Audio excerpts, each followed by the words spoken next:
Graça e paz, queridos. Nós hoje falamos tanto de internet, mas quando nós olhamos a palavra de Deus, ela é uma net sozinha. A palavra que começa em Gênesis 1, ela está escrita em Apocalipse 22. Então nós saímos de um lugar onde nós estávamos de frente para o Monte Moriá.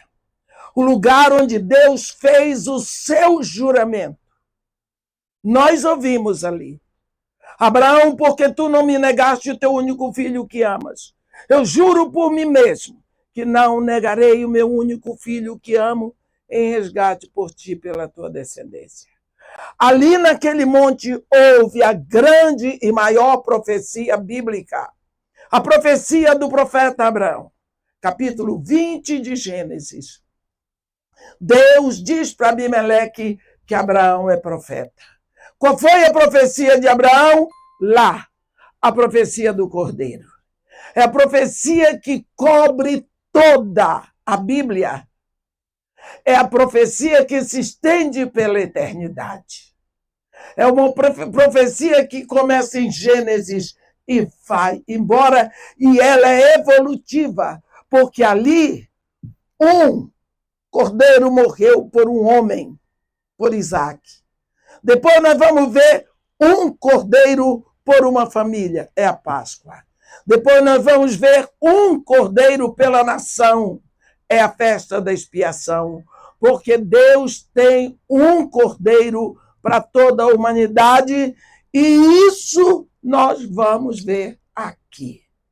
Então, trazendo tudo, quando Deus, depois de anunciar por anos e anos sobre esse cordeiro, porque não se preocupem, meus irmãos, todos aqueles rios de sangue do Antigo Testamento, milhares de cordeiros apontavam para um cordeiro só. E quando Jesus Cristo entra em Jerusalém e ele vai celebrar a última Páscoa, porque quando nós chamamos última ceia, eu entendo que nós estamos dizendo a última ceia de Jesus com seus discípulos na terra. Mas ali era a última Páscoa, encerrou. Porque Deus tinha dito por boca do profeta Malaquias: o meu afeto não está em vós, nem continuarei a aceitar oferenda alguma de vossas mãos, porque desde o Oriente até o Ocidente será oferecida uma oblação pura em meu nome. Assim, quando Jesus Cristo termina a sua última Páscoa, nós sabemos que a Páscoa ela se desenvolve através de 4 taças, que ele toma a última taça. A primeira já foi, segunda, agora ele toma a última taça do grande Halel. A Bíblia diz que ele sai cantando o hino. O hino que eles saem cantando é o grande Halel do Salmo 136, onde um diz e os outros repetem, não é? Porque grande é a sua misericórdia. Louvado seja o Deus de Israel, porque grande é a sua misericórdia. Louvado seja o Deus dos deuses, porque grande é a sua misericórdia. Ele sai e ele vem para cá, para este lugar onde nós estamos. Ele sai para este lugar onde nós estamos. E a Bíblia diz que aqui, então, vai acontecer a grande agonia de Jesus. Porque aqui ele já está à sombra da cruz. Ele sabe. E ele avisou na mesa da última ceia, da última Páscoa. Este é o sangue, é a nova aliança no meu sangue. Porque ele sabia que dentro de 24 horas estaria morto e enterrado. Então ele desce e ele vem para cá. Aqui começa a grande agonia. Você já pensou O que é uma dor tão grande que arrebenta seus vasos sanguíneos por dentro e o sangue começa a jorrar pelos seus poros. Em vez de suar gotas de água, ele suava gotas de sangue. 3 vezes Jesus Cristo repete a mesma oração. Pai, se for possível, afasta de mim este cálice. Não seja feita, contudo, a minha vontade, mas sim a tua, porque estás nos céus. O sofrimento foi tão grande, mas Deus, o Pai, se manteve em silêncio, porque a missão de Jesus era a cruz. O escopo, o desejo, o objetivo era a cruz, e ele sabia. A Bíblia diz que então Deus manda um anjo para confortá-lo. Esse é um momento que nós não podemos esquecer. De uma hora para outra, a criatura consola o Criador. Porque anjo é criatura de Deus. Mas Jesus é o Criador. Você vê que agora ele vai ser consolado, confortado por uma criatura. Depois, quando nós olhamos em Apocalipse 8, a Bíblia diz, quando o Cordeiro abriu o 7º selo, vieram 7 anjos, a cada um deles é dada uma trombeta, eles se preparam para tocar, quando entra um outro anjo com incensário de ouro na mão, foi-lhe dado muito incenso, ele pegou brasas do altar para oferecer diante de Deus. Deus, então, vai respirar o incenso que perfuma a oração de todos os santos. Olha nós ali perfumando, agradando, abraçando, consolando o próprio Deus. Nós vemos essa cena aqui em Getsemane. Um anjo consolando o Filho de Deus. Sabemos que ali ele foi preso. A traição foi exatamente de quem tinha se preparado para aquilo. A traição já vinha sendo preparada, porque toda traição é preparada com detalhes.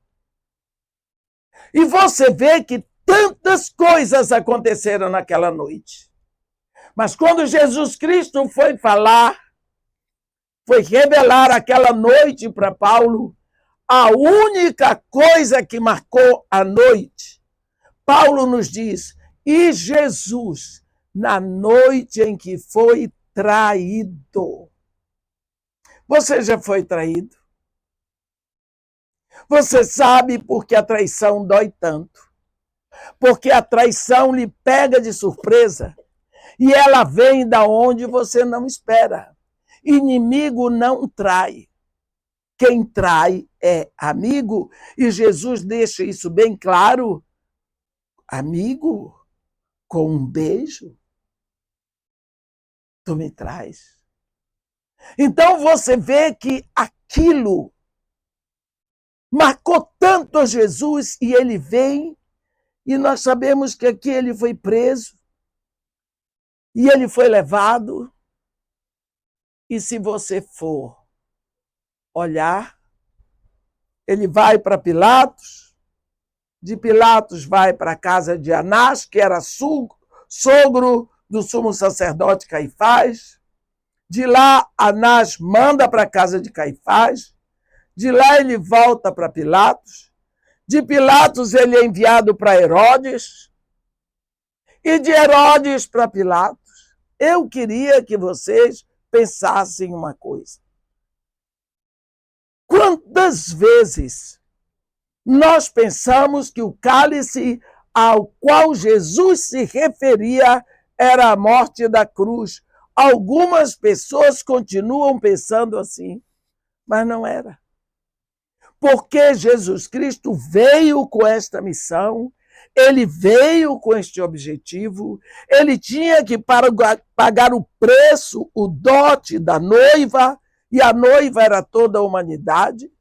E nós lembramos que quando Pedro tentou dissuadi-lo da cruz, ele disse: arreda, Satanás.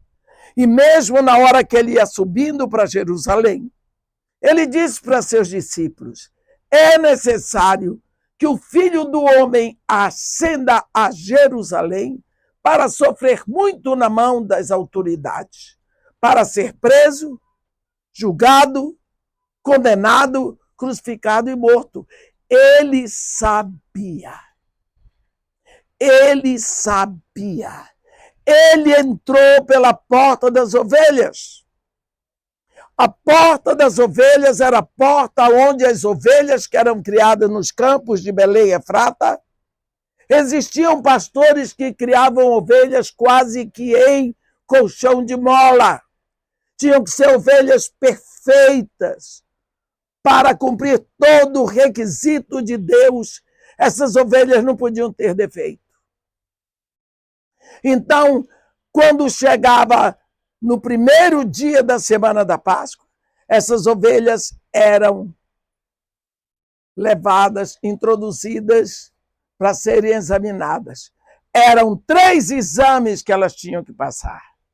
Passava no primeiro o examinador, se o examinador dissesse é perfeita, passava para o segundo, se ele dissesse é perfeita, passava para o terceiro. Se o terceiro encontrasse um defeitinho, tem um defeito, não serve. Então Jesus entra pela porta das ovelhas, como qualquer uma outra ovelha. Mas como ovelha ele teria, como cordeiro ele teria que passar pelos exames, porque Jesus veio para cumprir toda a lei. E nós sabemos que ele vai passar por todos os exames. Quando você abre a sua Bíblia, no capítulo 19 de João, vamos para o capítulo 18 de João, você vai ver que ele passou. A Bíblia diz que ele chega diante de Pilatos. No capítulo 18, versículo 38, perguntou-lhe Pilatos: que é a verdade? Tendo dito isto, voltou aos judeus e lhes disse: eu não acho nele crime algum. Não tem defeito. No capítulo 19 vem o segundo exame. No versículo 2, os soldados, tendo tecido uma coroa de espinhos, puseram-lhe na cabeça e vestiram-no com um manto de púrpura. Chegavam-se a ele e diziam: salve, rei dos judeus, e davam-lhe bofetadas. Outra vez saiu Pilatos, o examinador, e lhes disse: eis que eu vou-lo apresento, para que saibais que eu não acho nele crime algum. Segundo exame, ele passou. No versículo 6, aqui mesmo no capítulo 19, está escrito: ao verem-no, os principais sacerdotes e seus guardas gritavam: crucifica-o, crucifica-o. Disse-lhes Pilatos: tomai-o vós outros e crucificai-o, porque eu não acho nele crime algum. A autoridade que examinou fez os 3 exames exigidos pela lei para que um cordeiro possa ser sacrificado na Páscoa. E o nosso cordeiro foi aprovado. Então, nós precisamos saber que Jesus Cristo, ali naquela situação, ele tinha consciência, ele quis, ele não foi obrigado.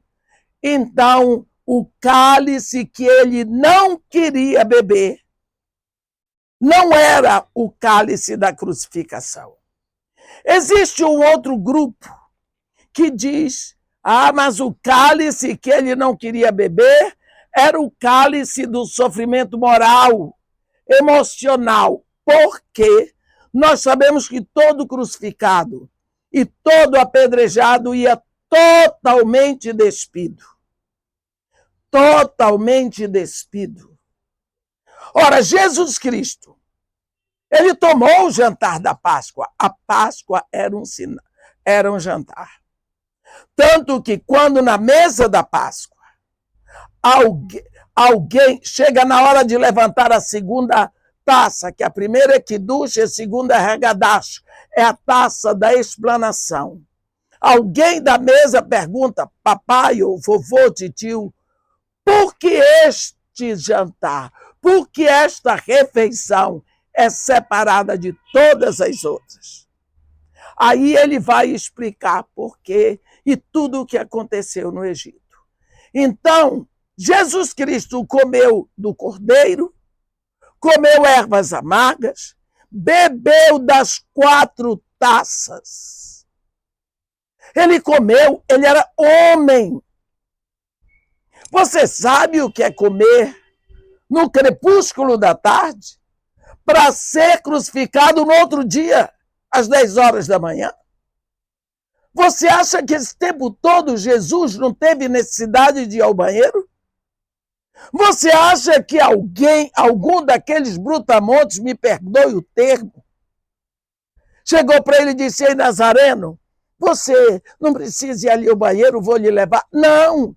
Era necessário que ele fizesse tudo em público para provar que ele não era o Messias, que ele não era filho de Deus, para ser a humilhação completa. Às vezes, eu fico tão grata ao que Deus fez através de Maria. Quando Maria derramou aquele frasco de nardo caríssimo aos pés dele, porque os pés dele ficavam na parte mais baixa da cruz. Todo mundo que estava ali não sentia o cheiro de cima, sentia o cheiro do perfume do nardo nos pés dele. Ele teve que passar por toda essa humilhação. Você vê que ele apanhou tanto, ele foi tanto empurrado. Vocês viram as pedras de Jerusalém hoje? Você imagina 2000 anos passados, empurrado, caído, esbofeteado. A situação de Jesus era tão difícil. No outro dia de manhã, na sexta-feira, que eles temeram que Jesus morresse antes de chegar no Monte da Caveira. Por isso, os 2 outros que foram crucificados com ele foram carregando a cruz deles, legal. Mas Jesus ia passando um sirineu. Sirineu é um negão, é um negro de Cirene. Eu tenho tanto prazer de ver que um negro, humilham tantos, acham que negro é pior, mas não é por aí que a gente vai agora, não. E eu vejo um negro ali, ajudando o meu Senhor a carregar a cruz para eu ser crucificado com ele ali. Para ajudá-lo, porque tiveram medo que ele não chegasse vivo. Então, não era esse o cálice que ele não queria beber. Então, qual era o cálice que Jesus Cristo dizia para o Pai: passa de mim este cálice? Vamos ver, porque está tudo escrito na Bíblia. Quando você olha lá para o início da criação, a Bíblia diz assim: no princípio criou Deus os céus e a terra. A terra, porém, era sem forma, vazia, havia trevas sobre a superfície do abismo, o Espírito de Deus pairava sobre a superfície das águas, e Deus diz: haja luz. E houve luz. O que era caos, O caos foi embora, o cosmos começou. Começa a criação com luz. Mas em seguida Deus dá uma ordem. Haja separação entre luz e trevas. Deus dá a ordem e luz agora está separada de trevas para toda a eternidade. Porque Deus falou, Deus ordenou. Então agora luz é separada de trevas. Quando Jesus está na cruz, ele está o tempo todo de frente para o Pai. Você vê que ele falou 7 vezes durante todo o tempo que ele estava na cruz. Isso é chamado os 7 gritos da cruz ou as 7 palavras da cruz. A primeira palavra que ele disse na cruz foi Pai. Pai, perdoa-lhes, eles não sabem o que fazem, em referência aos algozes. E a última foi Pai, nas tuas mãos eu entrego o meu espírito. Então, todo o tempo que ele esteve na cruz, ele esteve de frente para o Pai. Ele olhava para o Pai. Ele estava em comunhão com o Pai. A Trindade era completa. Mas chega o momento. A Bíblia diz em 1 de João 1, versículo 5, Deus é luz e nele não há treva alguma. Deus é luz, pecado é treva. Lá na cruz, Jesus Cristo voluntariamente, ele se torna uma pústula de pecado. O cálice que ele tinha que beber era o cálice do pecado, da maldição, da morte. Ele ali, na hora que ele bebe aquele cálice, ele está separado do Pai. Porque ele agora é treva no meu lugar. E Deus continua sendo luz. Vamos pensar um momento. Quando Deus criou Adão, a Bíblia diz que Deus vinha todos os dias pela viração do dia para estar com Adão e Eva. Você já pensou? Às vezes dá a impressão que Deus chegava lá e dizia a Eva, cadê o cafezinho? De tanta intimidade. Eu estava pregando sobre isso uma vez no Rio Grande do Sul, Tramandaí. E vem um gaúcho e diz assim, não, irmã, não, irmã. Ele diz, cadê o chimarrão? Imagina. Cadê a gaúcha? Deus tomando chimarrão. Mas o que a gente quer dizer é da intimidade. Quando você chega na casa de uma pessoa que você ama, você chega na casa do seu irmão, você chega na casa da sua mãe, você vai na geladeira, você come, você pega o que você quer. Então, aquele casal se deleitava na presença de Deus e Deus se deleitava com ele. Eles se abasteciam de Deus. E quando Deus ia embora, a vida daquele casal era uma contínua expectativa pela próxima visita. Mas Eva recebeu uma visita que não era de Deus e nós sabemos o que foi que aconteceu. Pense que você, que sempre se arrumou para sair, de uma hora para outra você está no meio da rua da sua cidade e você descobre que você tomou banho, não se enxugou, nem se vestiu, que você está do jeito quase que você nasceu. Você já pensou nisso? Como seria a sua reação? Eu creio que seria de desespero. Porque seu corpo hoje não é o mesmo corpo de quando você nasceu. Tem coisa que não existia. O que você faria? Pense. Gritar por socorro, se esconder, não tinha como. o horror, a humilhação, a dor. Você ficava apavorada. Pense, Adão e Eva, na hora que comeram, descobriram que eles estavam nus. Único socorro para eles. Única pessoa que eles conheciam que podia socorrê-los, Deus. Eles não gritaram por Deus.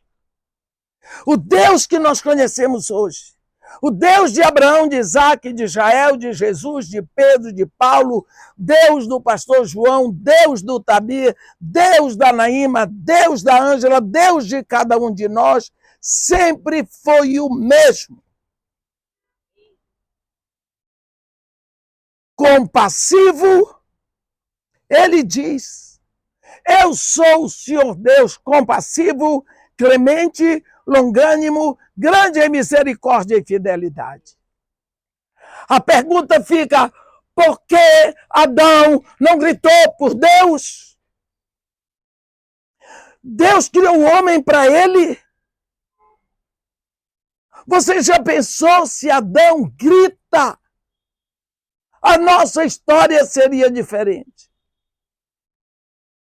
Adão não gritou por Deus, não pediu misericórdia, não buscou socorro em Deus.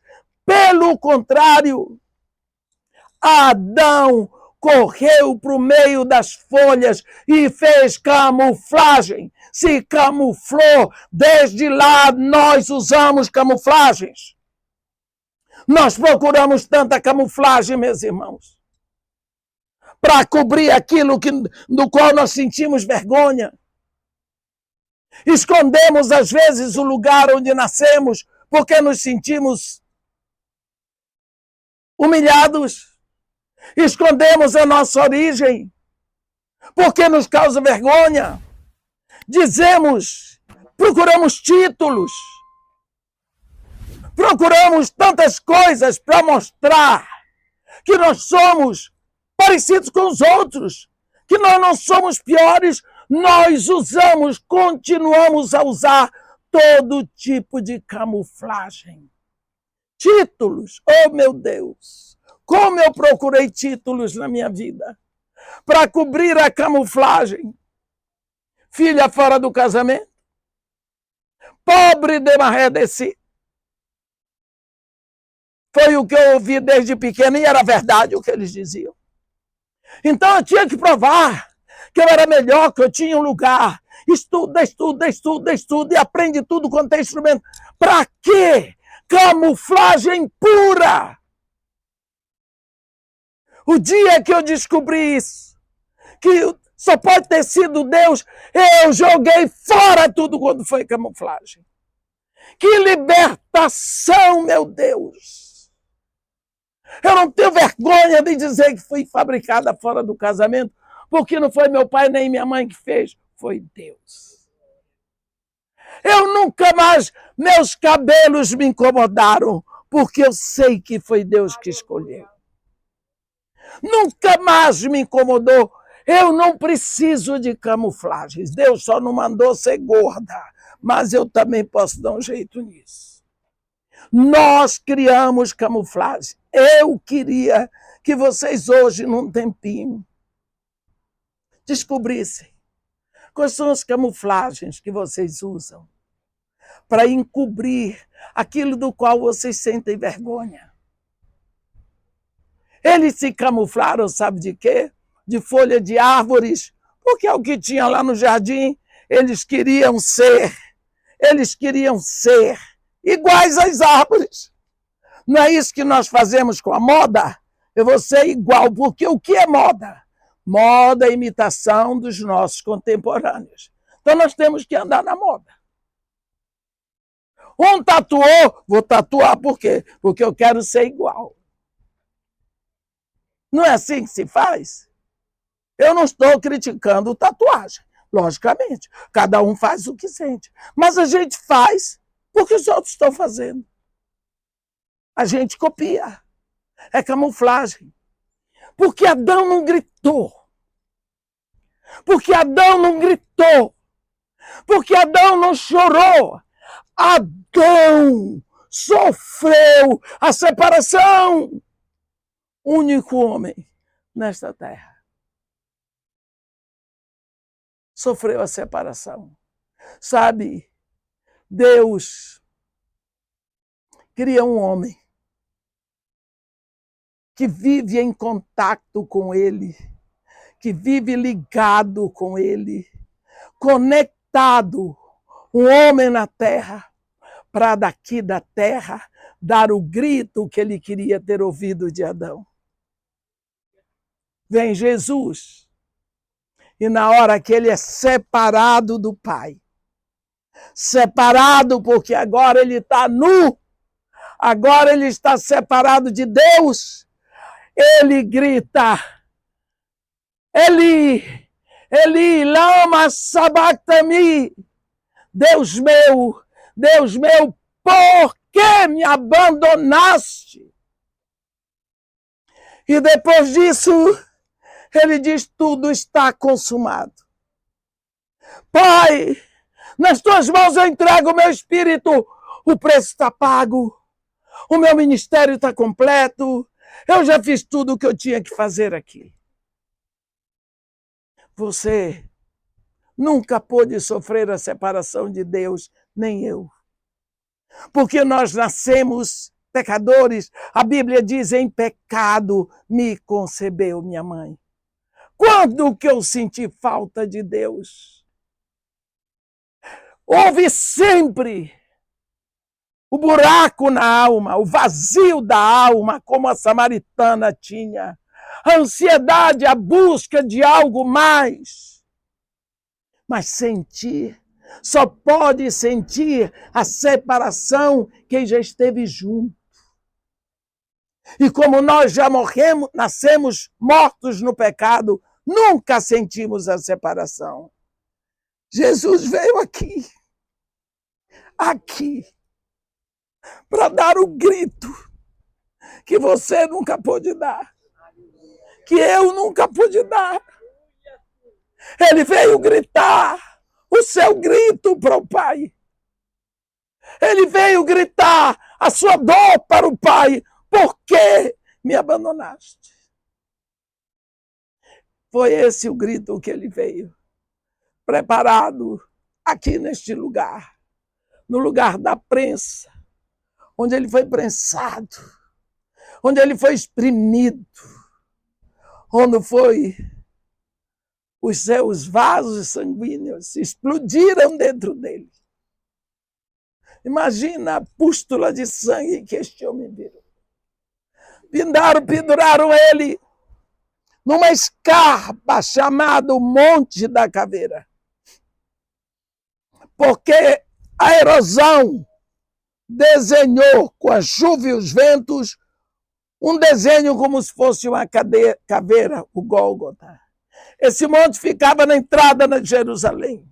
Hoje está meio apagado. Todo mundo que entrava tinha que passar ali.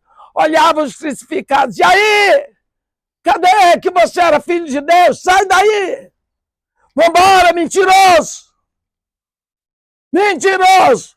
Cafajeste! Eu não vou dizer os nomes aqui porque eu não sei, não estão escritos. Isso vem da minha carnalidade.